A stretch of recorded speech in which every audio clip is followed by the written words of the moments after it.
Thank you all very much for joining us today. Anika, if I could ask you to keep an eye on the lobby, and if anyone wants to join, that's maybe a latecomer, maybe you could let them do so. And if you need to man the mute button, I give you full authority to mute anyone that is maybe causing a bit of a distraction, because we want to make sure that we get through what we want to get through today. We have a little over an hour. I don't plan on taking the full hour and 15. I just put it in there to be safe. But yeah, we do want to probably take the better part of, if not a little bit over an hour. So for those of you who might not know who I am, and I'm pretty sure I've met everybody, but just in case there's a few people jumping on the call here for someone who couldn't make it or whatever. My name is Kraig Brown. I am the Partnerships and Development Manager for Digital Xtra. We are a Scottish charity that supports extracurricular tech activities for young people. And obviously, all of you should know that because you are all grant recipients this year. So the first thing I want to say is well done and congratulations to you on that. We have 20 projects this year which we are supporting, and we selected those by a panel from 124 applications. So it was certainly a lot of asks for support this year, and you've done very well to make it to the top 20. I'm joined today by our Community and Grants Officer, who is Anika Coker, and she is on the call here somewhere. So if you are speaking to us at any point throughout the year, it'll be one of us who replies. We are the only two staff in what is a relatively small charity, but hopefully we are able to help you with whatever challenges you might face. We're joined today by three speakers who are absolutely fantastic. And I was just saying that I had a bunch of stuff open, and then my computer absolutely crashed just before the call. And one of the things I had open was intro sheets for each three of my speakers. So I just realized I need to reopen those. Here we go. So we are joined today by Fran Ward, who is the operations manager for IET, which is the Institution of Engineering and Technology. He is the operations manager for First Lego League specifically. And he will be speaking to us today a little bit about Lego and the Lego app, but mostly he'll be talking about First Lego League. We always have a lot of demand for Lego Education Robotics, the Spike Prime and Spike Essential, and this year is no different.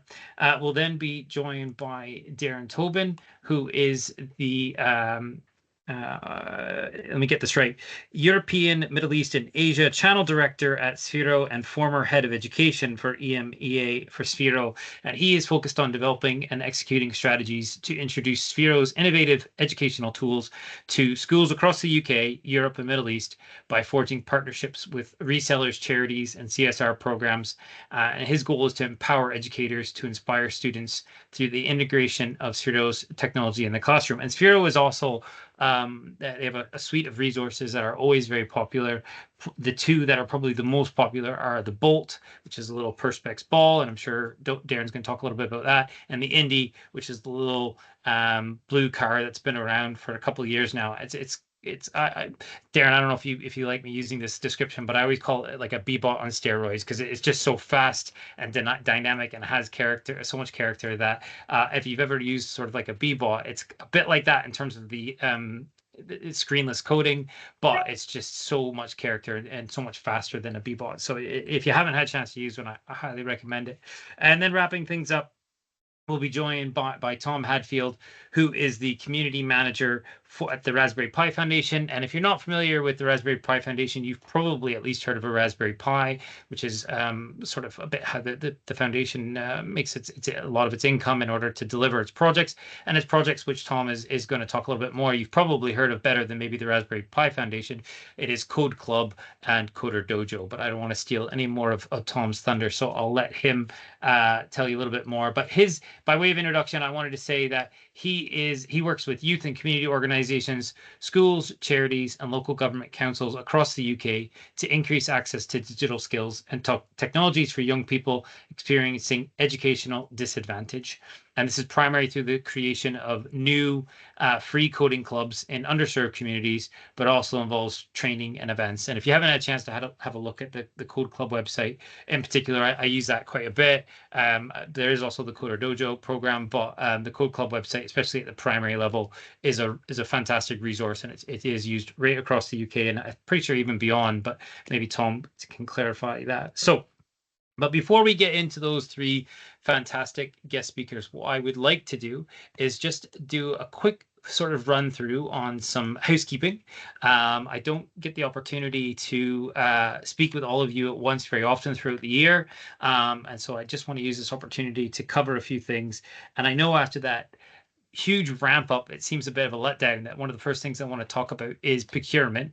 But unfortunately, we are already experiencing a few challenges with a few of the grant recipients around procurement. So if you haven't started to try and procure your kit yet, your new kit, I would highly encourage you to do so, particularly if you have to go through a local council procurement system.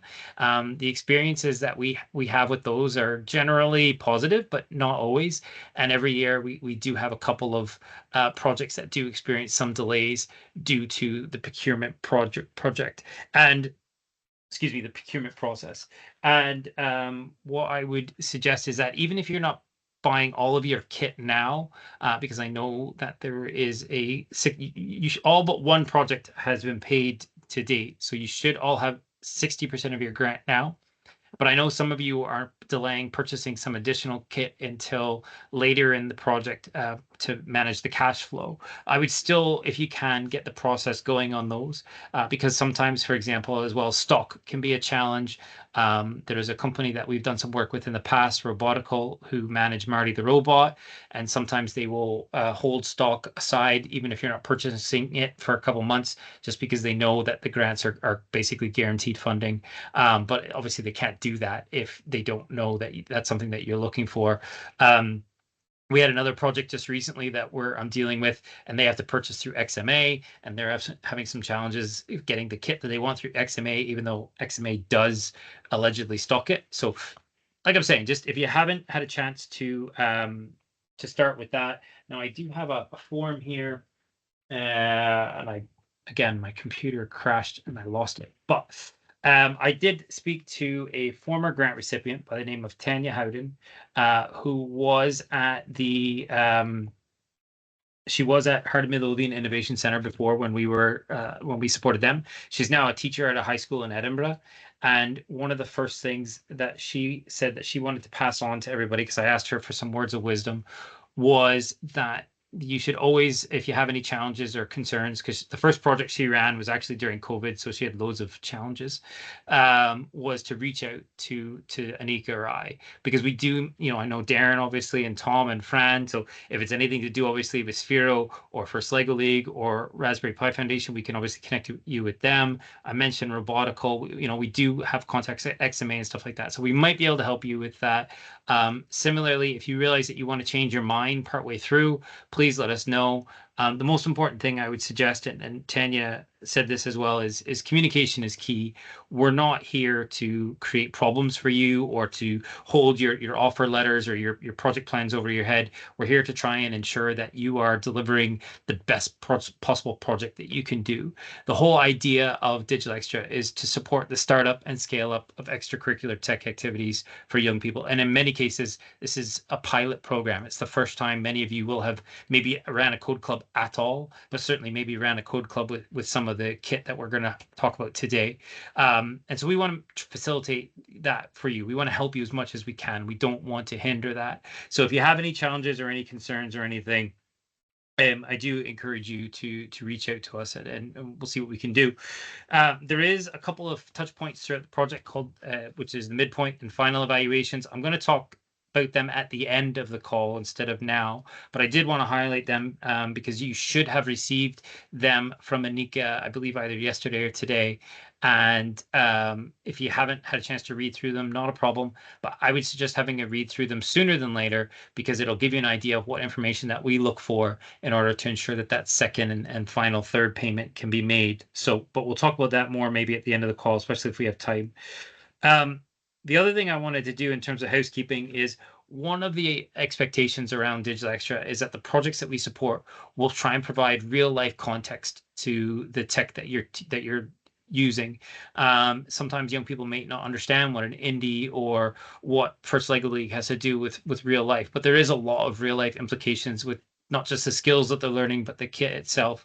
And if there's an opportunity to get industry involved to sort of make those connections, we would really like to do that and help you do that. You know, one of the founding principles of Digital Xtra is to bring private sector in to support these projects. And if you look on our website, you'll see, particularly this year, more than any other year, we would not have survived if we didn't have that private sector support. So if you want to work with any of our partners, in a week or so, Anika will be circulating a link. You can fill out a small form to request industry support from one of our partners. That's always an option.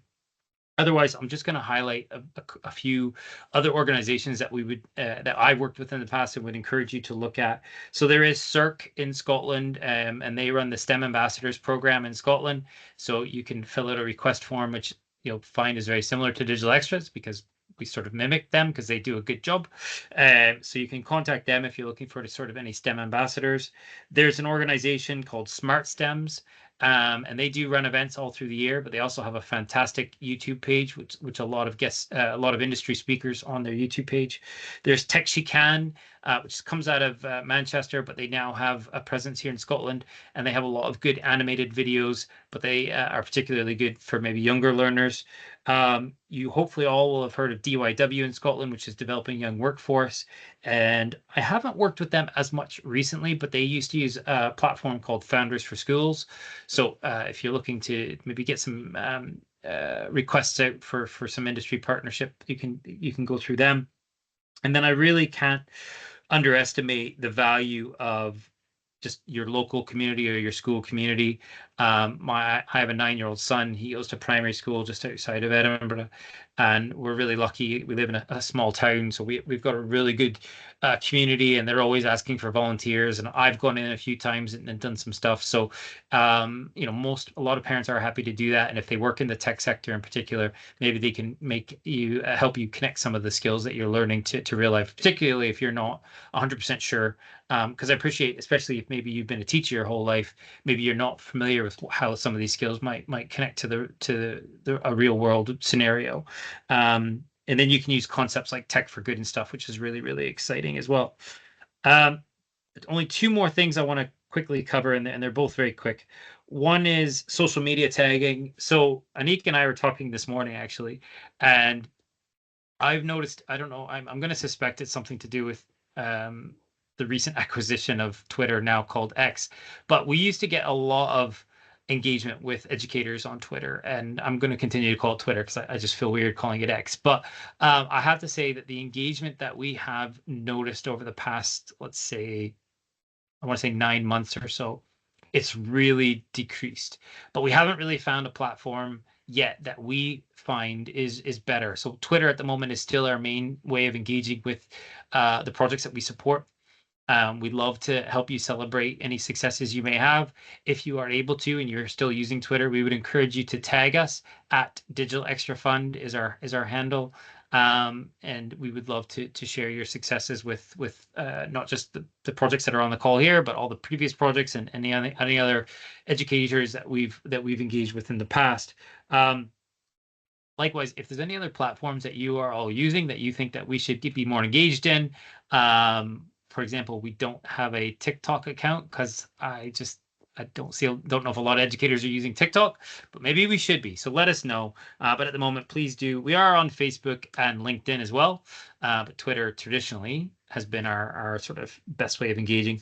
And then the other one, last year we ran this call. It was the first time we did it, and it was a suggestion from the community, and it worked really well, which is why we're doing it again. But we did have a couple of guest speakers on the call who weren't able to join us this year, but I do want to just highlight what they do because I think they do a great job. The first is an organization called Digital Skills Education. It's ran by a guy named Craig Steele. Some of you might have used it in the past.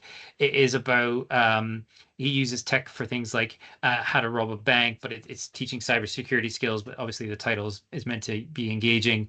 They use data to sort of track rhinos to show that how data can be used to fight extinction, which is a great use of tech for good. They have a lot of good examples. Digital skills education, I would definitely check them out. He also wrote a guide on how to start a tech club, because Kraig was very, very active in the Coder Dojo community. Actually, quite a few years ago, he started several Coder Dojos across Scotland. And that guide can be found on our website. If you go to our website and you go to the resources tab at the top, his guide is pinned to the top of the resources page. And I have to say, for me, it covers a lot of what I think is essential for starting up or scaling up a tech club, which is obviously what we're trying to do. The other organization that joined us last year that I would suggest checking out is called IDEA, and their website is idea.org.uk. They have a slightly different format than sort of maybe a lot of other organizations. You earn virtual badges, and they've got different levels. So it's bronze, silver, and gold. And there's different sections in which you complete those badges. It's a bit like Duke of Edinburgh, but geared towards digital skills and innovation. So definitely, especially if you're looking for some sort of quick lessons, I would check them out. So I think it's now 20 past. I've definitely spoken enough. You've heard enough from me. I think it's important now to hear from our guest speakers. So I would like to first ask Fran to join us. Fran, if you can take your mic off, and let me know if I'll let you know if we can hear you. You want to give us a couple words? How are you doing? Brilliant, thanks. Good to hear you. Yeah, I'm great. How are you today? I'm all right, not too bad. It's been a long day of back-to-back Teams meetings, so I'm slightly fatigued. But I'll raise the bar here and try and plow through this with as much gusto as I can. Yeah, brilliant. Well, I will say, so I've been running the charity now, Digital Xtra, for going into my 8th year.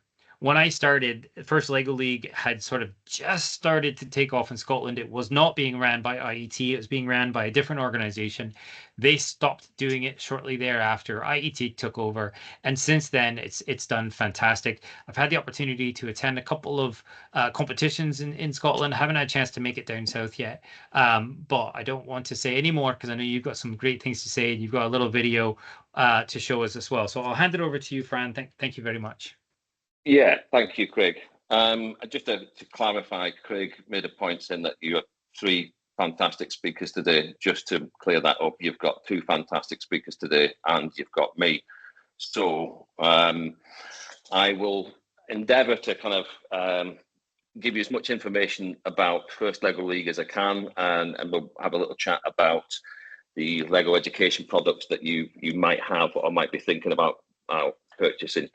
But before I do that, I don't want to use this as a pitch for Lego education products, because I think Raspberry Pi and Sphero are fantastic pieces of kit.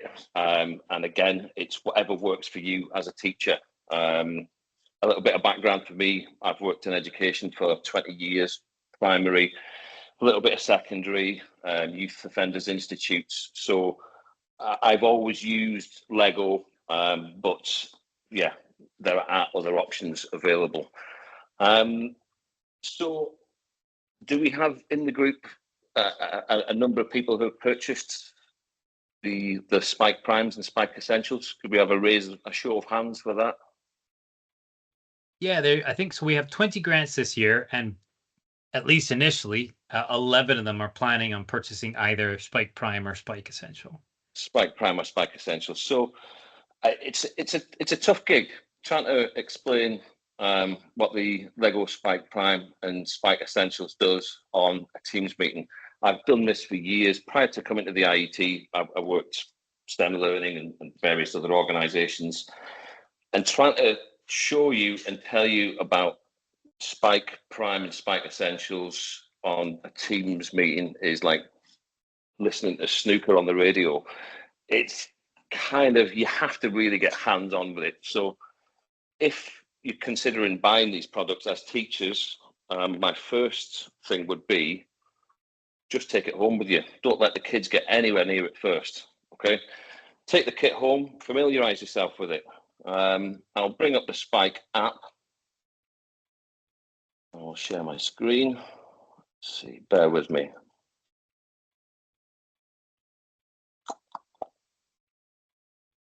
I think that's a really good point, Fran. I'll just fill in the space a little bit while you're loading your screen there. I think it's a really good point. And that's one of the challenges I think that certain grant recipients have faced in the past, that when they get the grant, they just want to start engaging young people as quickly as possible, either because they're excited to do so, or they think they have to in order to sort of maximize the funding. But I think there's a huge value in playing with it yourself first. So, we always encourage educators to maybe delay the start slightly until they've had a chance to do that. Yeah, again, don't let the pupils have all the fun.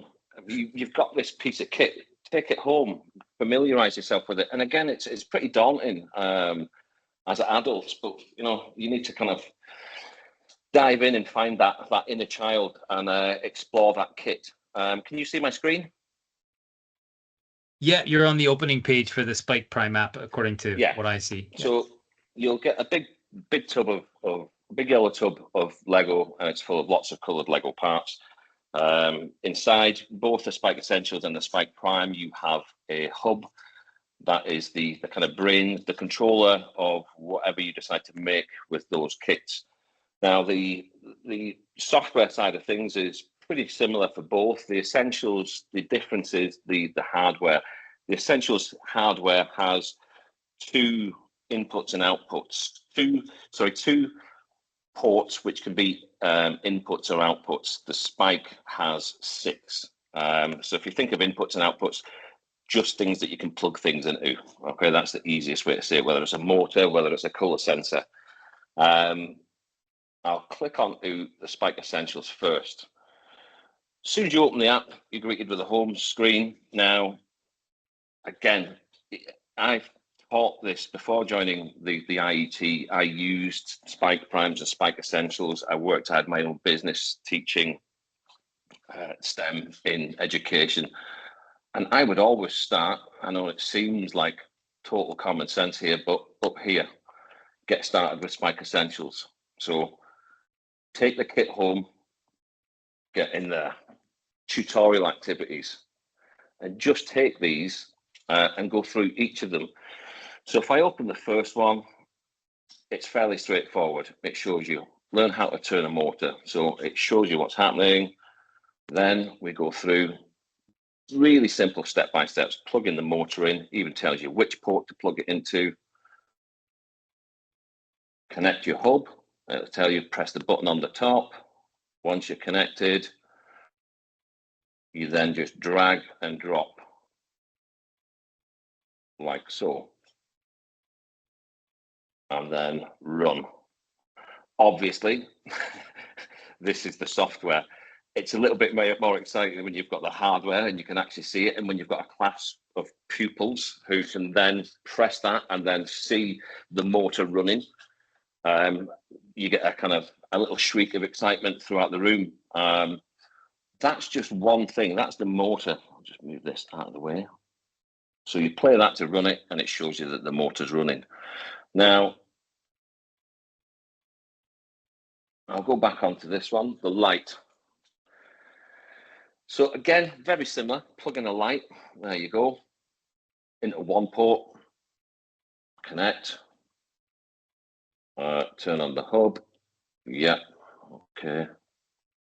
And again, this is the Spike Essentials programming. It's block programming, very simple to understand, especially for 6 to 9 is what we use it for in First Lego League, but I've used it all the way up through to the final year of primary. So we run that, the lights come on. Now, as you go through all of these, familiarize yourself with them. But while you're doing that, look for different ways that you can work this into your curriculum, because this is the key to understanding the equipment that you've got. And through years of doing this, just find ways of spicing it up. So when you do the motor and you make that motor turn, stick an axle on the top of it with a flag, and then see if you can get the class to then turn the motor a quarter turn, make it turn a half turn, 3/4 of a turn. So use the tutorials, and you'll find a way of building them into your curriculum. There was a brilliant way that I kind of just off the top of my head one day in a class, we programmed the light matrix here to turn on. You can get it to go yellow, you could get it to go red. So then you give them the challenge, okay, see if you can make the Scottish flag.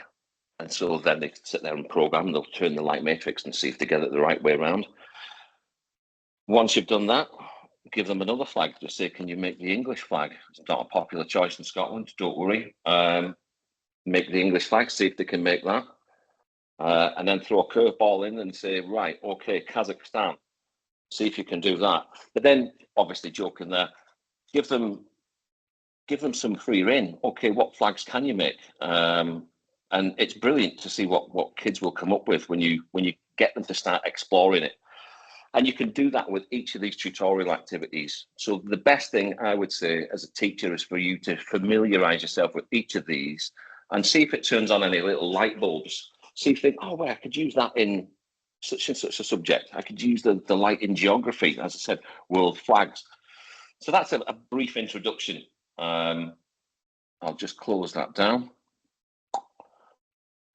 I'll keep sharing for now. I'll stop sharing. So that's a really, really quick rundown of the Spike Essentials. The Spike Prime is basically the same, but only it's kind of bigger, does a few things more. But again, take it home, have a play around with it. That's the best advice I can give you as educators. My wife's a teacher. I let her have free rein on it before taking it into her schools. Most of my friends are teachers. Again, once you get past that fear factor, it's great. You'll find that you tap into something that you thought had died a long time ago, and all of a sudden that inner child will kind of come out. You'll start building things and programming things. So just have a good play around with it. Now, yeah, and Fran, can I just jump in very quickly and just say that it is a free app, which I think all the apps we'll be talking about today are free. So if you don't have your kit yet, but you want to have a play beforehand, you can do so. The only challenge might be, again, sort of not quite procurement, but the same similar problem. Most councils now, I think, allow the Sphero Edu app and the Lego Spike app. But, you got to make sure that if it's not on your devices, that it at some point will be. So get the ball rolling on that sooner than later. But it is free. And if you have a personal device at home, obviously you can download it for free and have a play. So, yeah, I would highly suggest that the sooner you get your hands in it, as Fran says, the more excited you'll get about it. Yeah, and I've used the Lego robotics kits for 15 years, since their very first iteration, and I've been using them in schools for a very long time. I work for the IET now, and I'm involved in something called First Lego League, which is a global competition for 9 to 16-year-olds. I've been teaching using Lego for 5 or 6 years before I came across First Lego League. Knew nothing about it. And I kind of looked into it.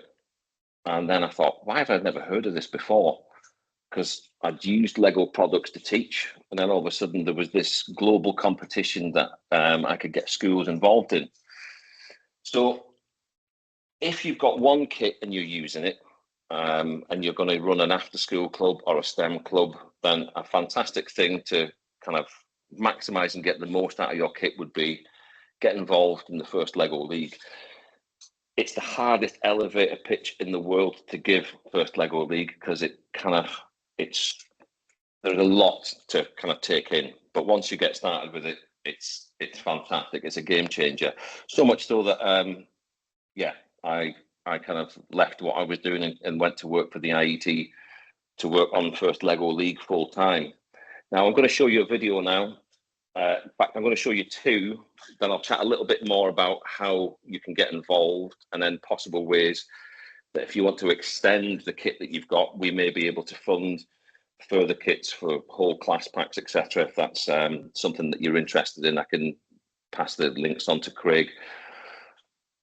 The link I'm about to show you is from First. and it's an American organisation. So for the UK market, it's a little bit cheesy, but it certainly gives you a good idea of what First Lego League is all about.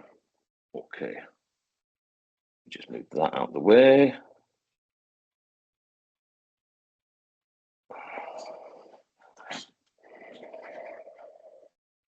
Just to quickly say, Fran, as well, we got a little less than 10 minutes left, and then we'll need to move on, unfortunately. But I'm loving what you're saying so far.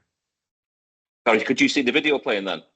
No, unfortunately, can't see anything at the moment other than I'm here the usual teams. Oh dear. you're enjoying it, but yeah, unfortunately, I'm not sure we are. Yeah. Right, I'll share again. Apologies for that. Yeah, I think we're seeing your screen now. Home screen, there you go. Right.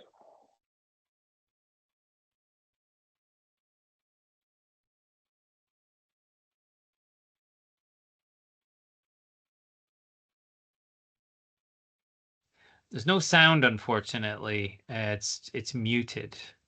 It's muted. Maybe it's just me, but if anyone else can hear it, let me know. But all I see is the video. I don't hear any sound. Can anyone hear it? No, I'm getting a lot of shaking heads here, unfortunately. Well, look, I tell you what, because we're running out of time, and also I don't want to spend. You've spent all day at work. Can you pop the links in the chat? Yeah, I'll pop the 2 links in the chat, because then I can let the other 2 professionals put in a far slicker performance than me. I'll put the 2 links in the chat. One is a big overview on First Lego League, and the other one is the season reveal for the Submerged season. So this year, the theme, every year the theme changes. Last year it was Masterpiece. This year it is Submerged. It's all to do with exploring the oceans and seas. And I could talk about it, but probably the best thing to do is to watch the YouTube links, which are posted in the chat. If you're interested in getting involved and you have the Lego education kits, then I'll also post in a link to funding. If you are in an area where you have a high percentage of free school meals, low social mobility, there are a lot of factors that we look into for funding schools. We will fund your entries. If you don't have any Lego education kit and you've opted for the other 2 fantastic kits that you'll be hearing about today, we can also still get you involved. We have funding for single units, class packs, and we will do this for every division from early years right through to 16-year-olds. So I'll put the links in the chat and you can watch them at your own leisure. But if you want to get in touch, then yeah, get in touch with Kraig and he'll put you in touch with me. And yeah, I hope the rest of the speakers don't have the same kind of technical difficulties that I have. And your afternoon's great. So I'll put those links in the chat. And cheers, Kraig, for the opportunity. And whatever you go for, yeah, just get your hands in there, enjoy it. It's yeah. Absolutely. I think that's the best piece of advice ever for any learning platform. Yeah, the IET website is very good. It's pretty straightforward. So definitely check that out. There are 3 levels of First Lego League as well that you could take part in. The top being the sort of competitive one or cooperative / competitive one. But there is a sort of middle one that uses more focused on the essential. And then there's a younger one as well, which is more Duplo based, which would be your early learners. So depending on what you're looking to do, you can get in touch with the IET about any 3 of those levels. So that's great. Well, thank you very much, Fran. I really, really appreciate the time and telling us a little bit about the app, but also telling people about First Lego League. And if you haven't had a chance to see the Submerged trailer, definitely recommend it. It is a wee bit cheesy, but it is also quite it reminds me of you don't really like my son watches TV, but it's all streamed and there's not a lot of ads, but it reminds me of when I was a kid and you'd get a toy and it would, like in the ad, it was doing all this like flying by itself and stuff, and then in the small print at the bottom it's like toys not actually fly. Like they put a lot of money into production, but it looks good. And I will say that actually having taken part in some regional competitions in the past, it is actually a lot of fun, even if the Lego ships don't fly by themselves. So that's great. Right, I'm going to move us on then to Darren. who, as I mentioned earlier, is the channel director at Sphero for Europe, Middle East, and Asia, and former head of education there. And Darren and I had a chat earlier today, and he's got a nice little presentation to show us. So I'm going to just let him get right onto it. Thanks, Craig. Thanks, Fran, as well. I really enjoyed that. That's good fun. Hi, everyone. Good afternoon. I'm Darren Tobin from Sphero. I've been with Sphero now for 7 years as their sort of EMEA Channel Director.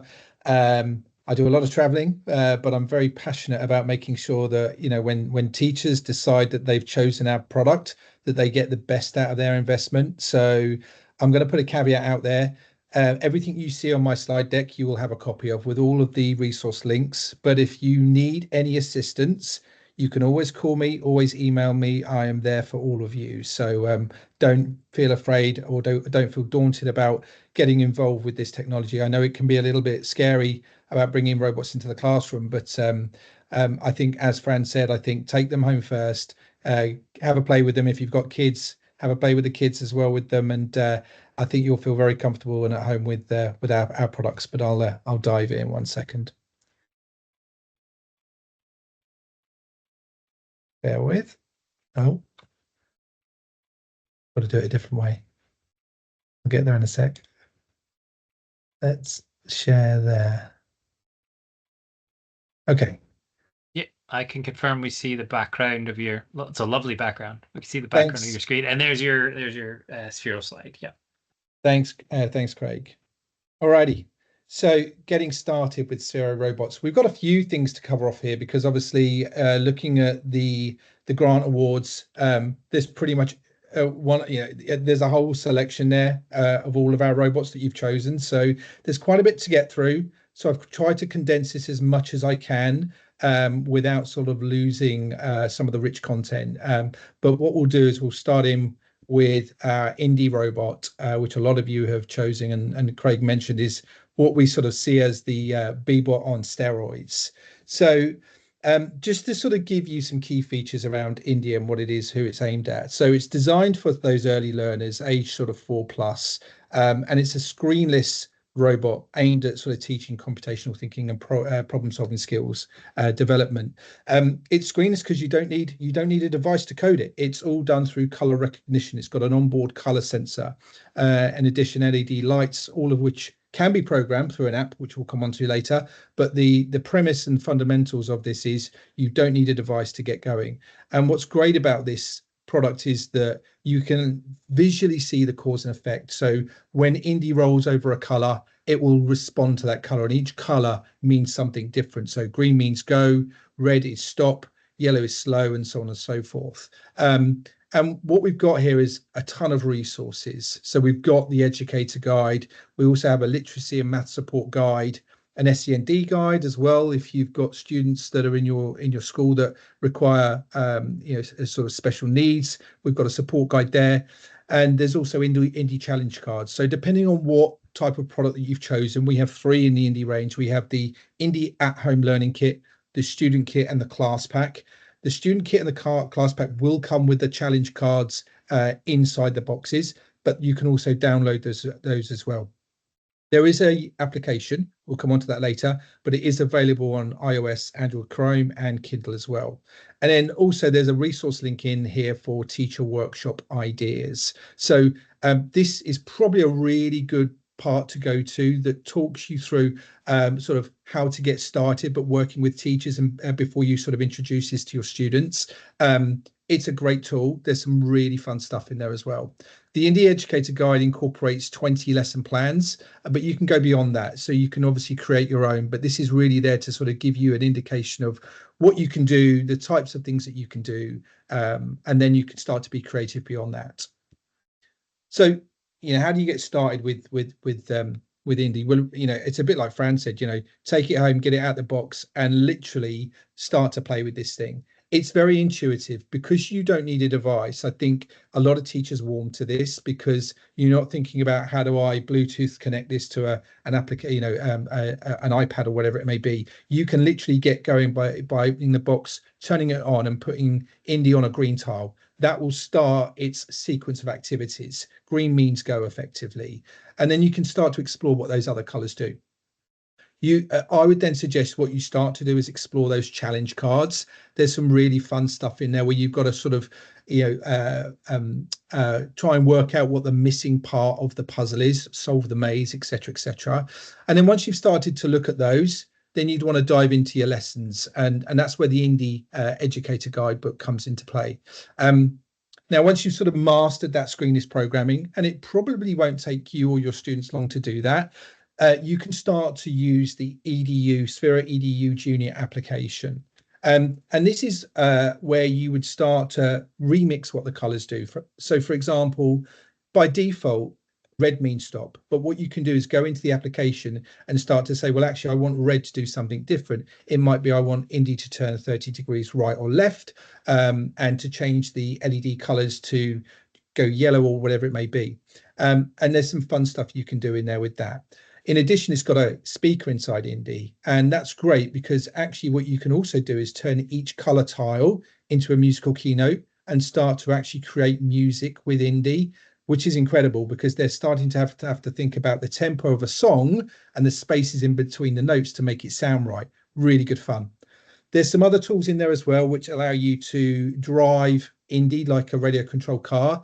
And I always urge you to probably show the kids that immediately, and let them play for 5 minutes, just driving it around, because if you don't, they'll probably disrupt your lessons halfway through when they do find it or stumble across it. And all of a sudden these Indies are flying around the classroom. But you're going to have a lot of fun. There's a full tutorial in here as well about how to use the application, which I've provided a link to as well. It's really simple and intuitive. It starts to introduce the basics of block code in a really nice, simple format. But in a nutshell, that's Indie. So a few of you have also chosen our Sphero Mini product, which has been around for a few years now. Mini is amazing. It's a great product. It's about the size of a ping pong ball. It's obviously a round circular robot, and it's designed for early learners between sort of age 7 and upwards. I mean, this is even being used in secondary education. You can drive and game with it through the Sphero Play application, which is more our consumer app, or you can code and learn through our Sphero EDU application, which is the hub of everything that we do around our sort of core robots for sort of upper primary and secondary education. So within the mini robot, you've got programmable LED lights, gyroscopes, accelerometers, and motor encoders, all of which you can code. And sort of Mini sort of makes getting started with programming and coding sort of fun and engaging. And I think that's the important part here, is that, you know, these lessons, they're fun. And when kids are having fun, it becomes memorable and it sticks with them. I mean, I've got an 8-year-old, and the amount of times I've picked her up from the school gates and said, "How was your day?" and she can't remember. It's always that common theme, I can't remember. But the moment she starts using a robot, whichever one it is, or any sort of piece of technology, she's straight out of those gates and telling me how much fun she's had that day. You know, fundamentally, we're teaching science, technology, engineering, and maths with Mini, and it's a very cross-curricular approach that we can provide here. We'll come on to the actual coding canvas and the application in a second, but here's some resource links. You've got the Mini Educator Guide, which really sort of walks you through the operations of Mini, how to charge Mini, how to look after Mini, all of those sorts of things, but also how to start your first lessons and how to sort of do that whole classroom management piece as well. There are many activity guides, and I've provided that link there, and that's a great way of getting started. And then obviously you've got the links there to the applications, depending on which one you want to choose. So how would I get started with Mini? So first of all, I dive into that educator guide, take it home, dive into the educator guide, have a walkthrough so you get yourself familiar with the hardware and also the application. You then download the app onto your device, whichever one you've got, because you can't code Mini without it. And then start to explore those activity guides. They're really simple ways of introducing Mini to the class. They're not, you're not sort of having to sit behind a screen all the time. You can hand these out to students, but they're a great way of just introducing Mini to the classroom. Introduce the features and the functionality through the lesson plans, which I've provided a link to there. And then you can also discover even more lesson plans through Sphero Central. Now, Sphero Central is our hub, and it's where everything lives for all of our robots, whether it's resources, lessons, you name it, and it's all structured by product. So you go into Mini, look at all of the resources, and then download whatever ones you want. But it also gives you links straight into the EDU application there as well. Okay. This is the Sphero EDU app. Okay. I'm not going to go into it and show you how it works because it's rather, I wouldn't say complex, but there's a full tutorial that I've incorporated in here, but it requires some assistance, and obviously I'm mindful of time here, so it's a lot to get through. But as I said, you can always speak to me, email me, call me, and I can walk you through this. But fundamentally, Mini and Bolt and Rover Plus, which some of you have chosen as well, all use the Sphero EDU application to code that robot. And within that application, you can code in 3 different ways. So there's draw, blocks, and text. Draw is basically where you take your finger or a stylus, whatever you draw on your device, the robot's going to replicate. So I could be doing 2-dimensional shapes, number formations, spellings, punctuations, things like that. Blocks, well, if you're familiar with block coding, then we use the same as a scratch canvas within this as well. So you're dragging and dropping blocks of code. And then text as well is a syntax code level canvas where you can start to write in the language of JavaScript. And that's all done in the same application. By the way, web browser coding is coming by the end of this year. So if you do have problems installing applications, just so you know, you'll be able to do it with a web browser before the end of the year. Bolt. So a lot of you have chosen Bolt. It's our hero product. It's the most exciting product I think there is in the category for a number of reasons. A, it's a ball. B, it's completely waterproof. So it means that you can do stuff in paint, you can do stuff in water. We do a lot of artwork with this where we're dipping it in paint, making some Jackson Pollock sort of artwork, and then washing it off afterwards. There's not many robots you can do that with, so it's quite a cool feature. Designed for learners between age sort of probably 8 and 16. Code and learn through that Sphero EDU application. But let me sort of talk about what's going on inside. So you've got an 8x8 LED matrix in there. That means I can code emojis, animation, scrolling text, things like that. It's got IR sensors in there as well, so I can communicate with other robots. I can do a swarming activity. I can show how diseases are spread and do history lessons and things like that. It's also got a light sensor, so I can basically ask Bolt to do things based on light conditions. So when lumens diminish, Bolt can do something based on the program that we've built. Got gyroscopes, accelerometers, motor encoders, all of which you can code as well. It's a completely cross-curricular learning platform, so you can combine STEM and arts to sort of encourage that whole creativity and innovation. And we literally have thousands and thousands of lessons within the Sphero EDU application that go from any curricula that you may be looking to introduce this to. Resources, there's a whole list of resources here. There's the Bolt Power Pack Educator Guide. If you've chosen a Power Pack, great. Even if you've chosen the individual robots, it doesn't matter. There's still value in looking into that guide, because it talks to you about how to manage your robots, how to charge them, how to obviously turn them off when you go into summer season and you're on holiday, because that's always good for power management and things like that. And a lot of teachers forget that. Remember, it doesn't have a switch, but you can turn it off through the application. It will turn off automatically, but it tends to go into sleep mode, and ideally what you want to do is just literally turn the whole thing off to sort of conserve battery. There's the Sphero Educator Guide, which talks in general about Sphero in education and what you can do there. And then we've also got a cybersecurity guide specific to Bolt, where we've got 23 lessons about being safe online, how you can sort of, it's not just about having a safe password, but also about image sharing and stuff. And we show those sort of lessons through the use of Bolt in the classroom. There's a computational thinking guide, which adds a lot of value to what you're probably going to do. And then we've got some great teacher workshops ideas. So again, if you're taking this home, go to that teacher workshop idea. That's a great place to get started, because it will really get you involved in the application and where to really start with things. So how to get started? Yeah, probably only have about 5 minutes left there, Darren, just so you know. Yeah, all right, I'll talk a bit faster. Dive into the Bolt Power Pack Educator Guide, walk through there, that's what I would do. Then download that Sphero EDU application onto your devices. Explore the challenge cards, which I've given you a link to, and then you can discover more lessons in Sphero Central, okay?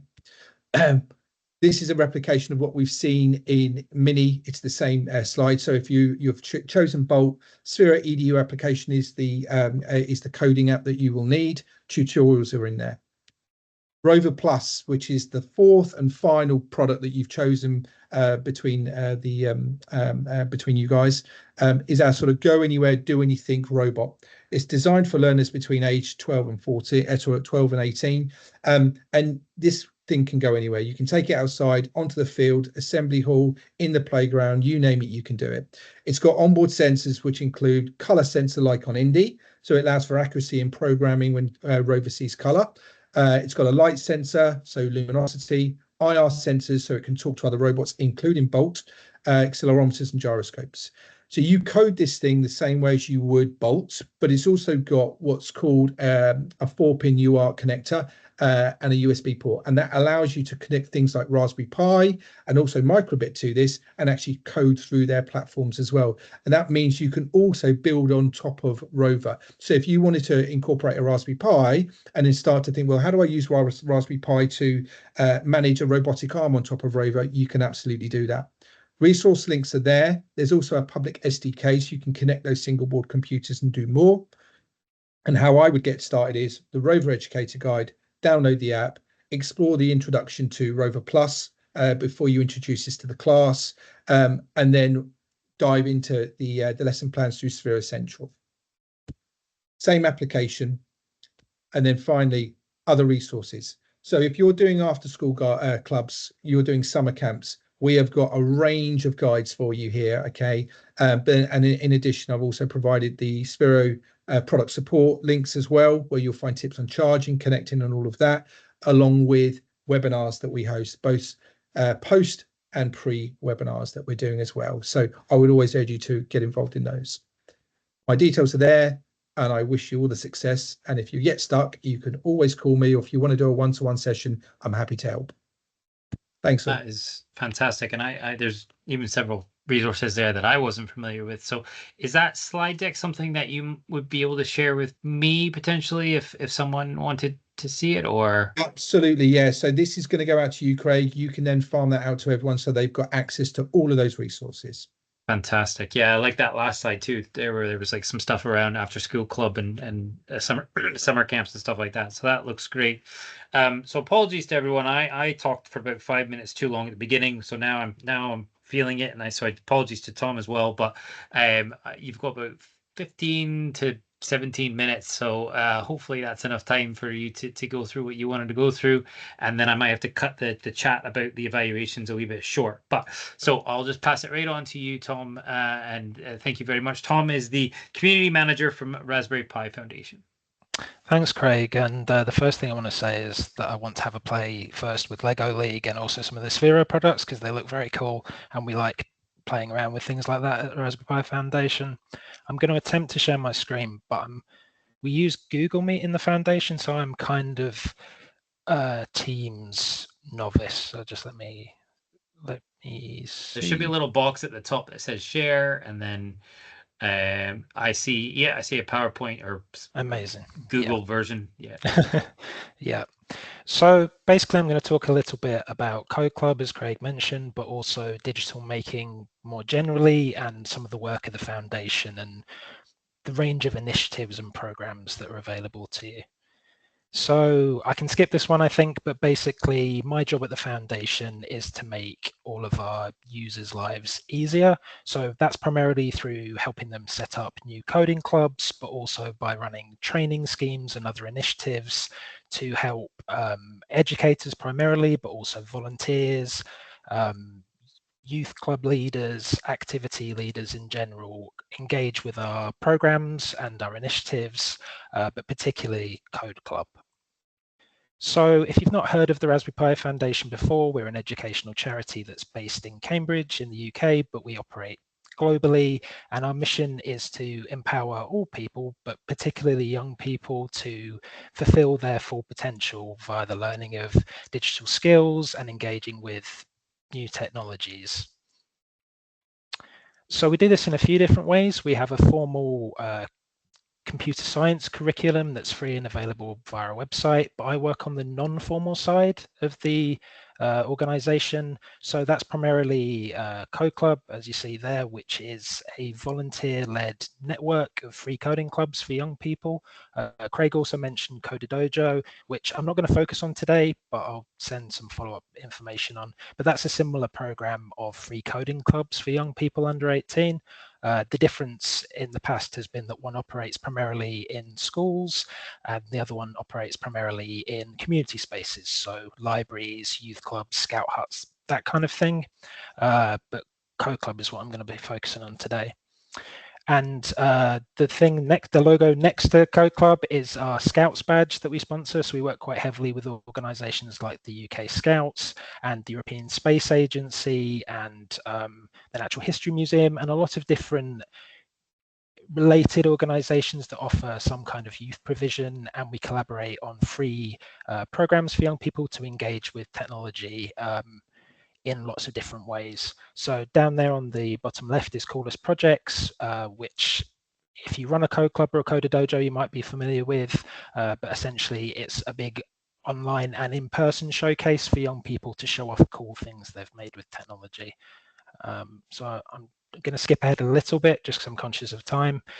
But if you're wondering what the term digital making means, because it's one that we use in rather than coding or programming specifically, because it encompasses a bit of a broader range of things. So making things with technology, essentially, digital making, the clue's in the name. So technology can be computers, microcontrollers like the microbit, which I'll touch on in a second as well, electronics, programming, digital media creation, apps, sound and video, textiles. You can incorporate a really large definition of what making is, but we take making and add a digital component essentially. And the things that the young people make range from websites to games, physical projects. So in that photo, you see a lady called Marie from a youth organization in London playing about with a Raspberry Pi Pico to create a circuit board type project. And kids can also make films, music, adapt their clothing, anything you can think of. If you can make it, there's usually a way to incorporate programming, computer science, and physical computing, particularly in those projects. So yeah, so in terms of what digital making means and the skills we're hoping to spread, I guess, programming and software development, computer science, physical computing. So I couldn't agree more with Fran and Darren about the best way to learn is via getting hands-on with technology, and the best way to do that is with physical computing or a microcontroller or something that's the young people can put their hands on in the real world essentially.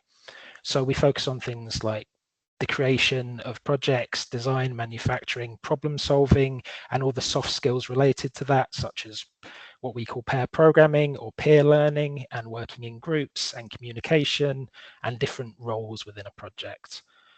Also, it's quite important to point out that although Raspberry Pi Limited, who produced the Raspberry Pi computer, as Kraig said, fund quite a lot of the work that we do at the foundation, we're platform agnostic. So our point of view is whatever computer you have, laptop or desktop or iPad or whatever you're using to work with young people with in terms of technology, a Sphero or a Lego Prime Kit, for example, that's absolutely fine by us. We're not trying to sell anyone Raspberry Pis. Raspberry Pi is not necessarily the best platform in all instances, and something like 90% of the free projects we have available on our website are browser-based, so you can run them on any desktop or laptop computer with an internet connection. You can get around not having an internet connection, but I strongly recommend you have one just because it gets a bit fiddly. So in terms of Code Club, what is Code Club? So Code Club is essentially, like I say, a volunteer-led movement, primarily taking place in schools, primary schools and secondary schools, but also in community venues such as there's lots of Code Clubs in libraries. And at the last count, I think there was about 13,000 in, I've forgotten the country count because it changes kind of daily, but in multiple countries throughout the world, and in the UK, there are thousands of Code Clubs. Our vision is that every young person should be no more than a couple of miles from their closest code club. And the idea is that we pair schools who are really interested in having a coding provision, usually after school, but also taking place in their lunch break sometimes, or during breakfast clubs. And they have a venue, they often have a computer suite, or at least some computers that the young people can use, but they're not really sure where to start. I'm not a computer science teacher, so what projects do I run with my young people? What skills do they need? What kind of curriculum can we base weekly or monthly or fortnightly coding club around? So our idea is that we take all the hard work out of it. We provide the projects and resources, and we have hundreds of free projects available on our website. We provide training for volunteers and the educators themselves, although obviously we're not going to tell an IT teacher how to manage a classroom full of young people. We've got lots of classroom management tips and strategies for how to structure a code club. So this is kind of the typical code club structure: 1 hour a week outside of class time, usually just after the school day ends, in a school or a community space. Sometimes they take place during the weekends, and sometimes they're kind of asynchronous, so they might happen just in half-term breaks or during the summer period. Rarely at Christmas, but sometimes at Christmas, especially in different countries. And the idea is that 10 to 15 young people will sign up for a term of lessons or sessions after school for a period of 6 weeks, and then either the club would run with the same young people, or a new batch of young people would join, and then the schools or the community spaces would stagger that. And the idea is that we provide volunteer support, especially for clubs that have activity leaders who might not have that much experience or skill, and you don't need any technical skills to get involved with Code Club. Everything that in terms of training, in terms of online resources, are designed to step-by-step lead you through a beginner's guide to running your own coding club. So you don't need any special equipment unless you want to run something such as the Lego League or the Sphero, something like that. You might need some additional equipment, but like I say, most of our resources are available for free and online, and you can run in any kind of browser. So in terms of what happens at Code Club, I'm going to try playing this, but I'm very aware that we might run out of time. So actually, do you know what I'll do? I'll skip the video, but I'll include the video with the slides so you can have a look. But this is essentially a school teacher who runs a code club, and it shows you what the typical code club looks like, how the activity leader, session leader runs through and structures a session, and the different projects and how they work and that kind of thing. But it's about 3 or 4 minutes, so I'm just keen not to keep people unnecessarily.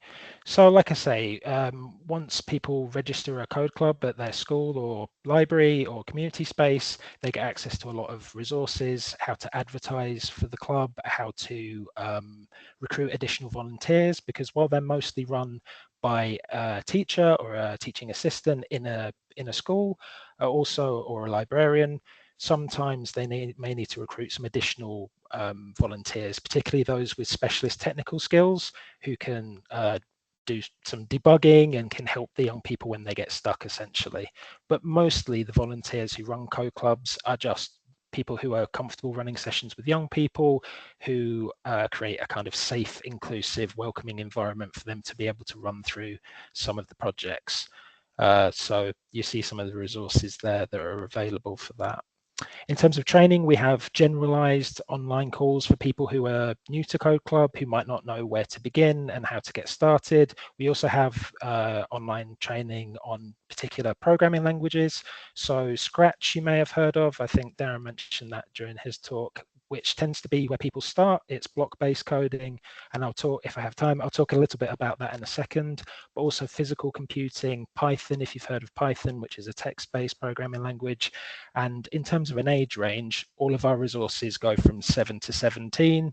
So there shouldn't be a young person who is either too advanced or is not experienced enough to engage with any of the resources and everything. If I haven't said this before, everything's available for free. So I'd strongly encourage you to just take a look and see what you think. In terms of coding projects, like I say, we cover a broad range from Scratch, HTML, which is essentially website building, and Python, and also Unity, which is a video game platform which teaches young people how to create their own video games. So 5 minutes there, Tom, just to give you a heads up, 5 minutes. Yeah, I'll skip, thanks, Craig. I'll skip a couple of slides, but essentially all of our projects are designed to be learner-led. That means we encourage the learners to engage fully with the resources. It's not about sitting them down in a classroom and teaching them how to code, although I can understand why people think that. It's more about making them engage with the individual projects. And the best way to approach it is to ask the young people what they're interested in, and then find a project that engages them. So for example, they might be interested in music making. Brilliant, we can come up with 7 different projects that involve music making, one for a very beginner all the way through to someone who's quite highly advanced. And the whole emphasis is on fun. So on our website, we have different project paths which have been designed to progressively upskill the young people. So they start with zero knowledge of any kind of programming language, although obviously if they've had some experience, they can maybe skip a couple of sessions. And it's designed to help the educator structure 6, 12, 18, 24 weeks of sessions. And we have, I think at the last count, about 7 sets of 6 lessons in the project paths on all different subjects. So, like I say, I'll whiz through this because I'm just conscious of time, but Scratch is probably where I'd recommend beginning. It's where most young people begin in kind of year 6 or primary 6 if you're based in Scotland.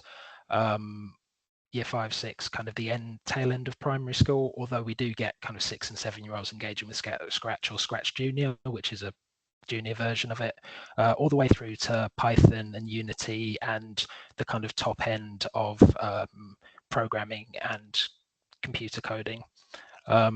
So I'll skip ahead a little bit, but essentially all of our projects ask the young people to explore, become familiar with the programming language and the subject matter and how to do individual projects.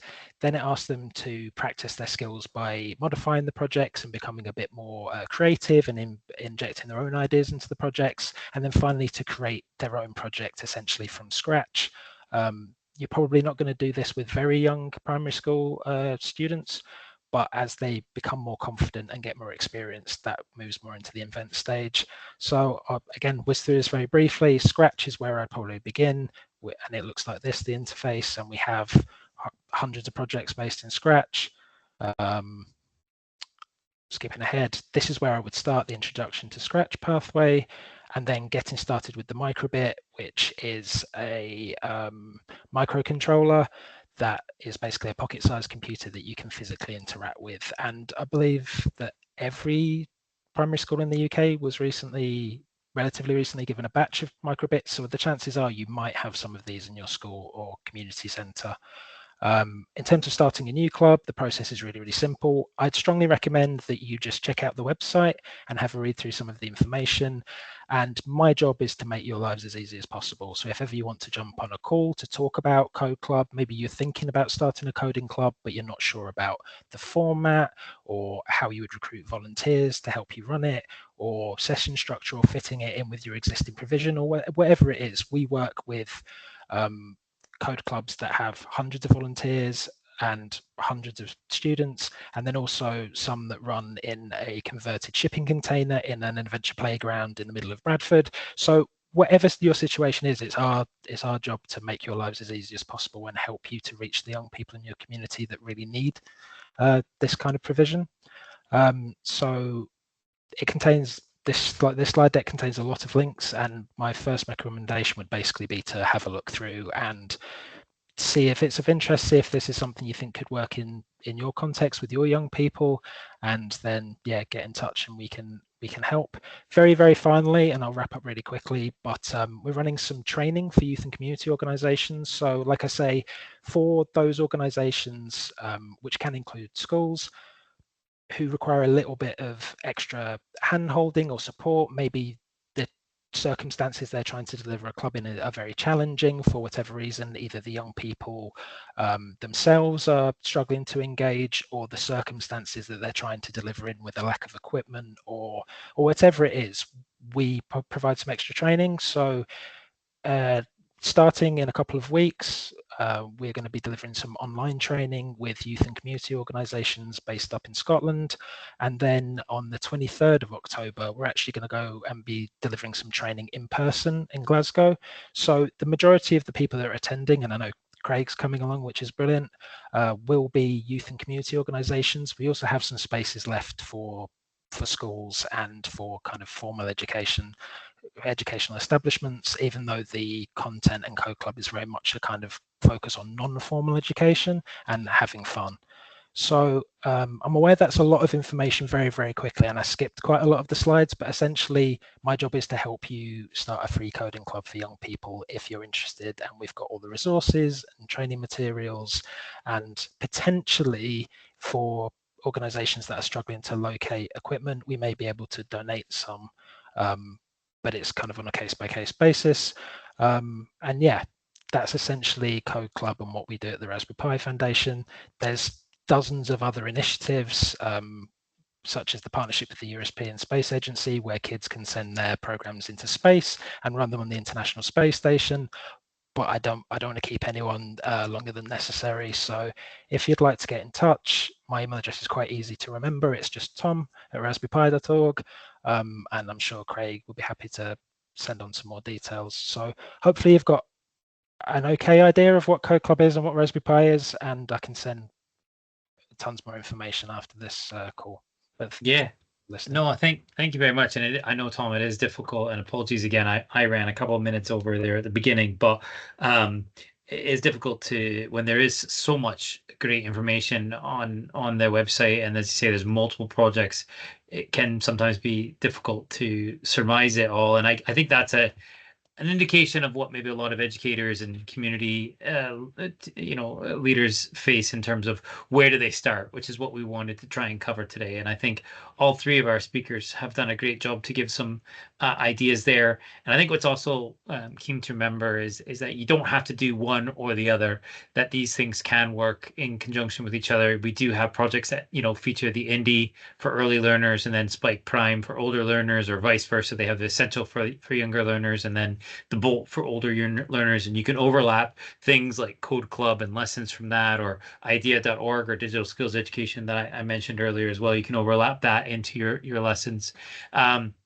And like I said earlier as well, this is a pilot project, so we understand that things can change. And if you do want to change something, no problem. But if you do have any challenges that you want to discuss with us, please do get in touch. I mentioned the evaluations, so I'll very, very quickly just highlight that they have been sent out. I would encourage you to read them. The first one is due in late December, ideally before you go off on Christmas break. The next one is the final one. Is due next June, which is and those are what trigger your second and third grant payments. So we do require those in order to make further payments. The main difference, and I appreciate most of you are new grant recipients, so you won't understand what I mean here, but the main difference is this year Anika has very kindly inputted your agreed budget into each of your evaluation forms. So each of your forms is different from another project. And those are the budgets that were from your grant offer letter. So that's what we base all of the payments on. We don't base it on your original proposal. It's all based on the funding that was highlighted and outlined in your grant offer letter. So please don't change the numbers that Anika has included in there. And then the additional spaces next to that is where you can input your updated numbers, your updated costs, and there's instructions on if you didn't buy something you planned on buying, or you bought something you didn't plan on buying. We've tried to cover all bases. The last point I'll say is if you didn't understand any of that, get in touch, and either Anika and I will walk you through it. and then trying to figure out what we do after. So that has taken us to the end of the call. One last time, I want to thank Fran, who had to jump off early, Darren and Tom for coming on and sharing some of their expertise with us. And they've all been very generous with their contact details, which I have to say I'm not surprised with, but I'm pleased to see. But likewise, like I said, if you want to get a hold of some of the information that they shared and you're not sure where, contact me as well, and I can make a connection there. Or if you manage to get their email, you can send them a note yourself. This will be recorded, as I said, it has been recorded. We will be in the next couple of weeks, probably within the next week, putting it on our YouTube page so you can refer back as well. So last thank you is to everyone of you who joined us today. I know you're busy. I know it's a crazy time of year, even more so than for Anika and I. So thank you for taking the time out of your schedule. Thank you for staying a couple minutes late to finish this off. And I wish you all the absolute best of luck in the months ahead as you deliver some of the best projects I'm sure you are planning to deliver. Cheers. Thank you.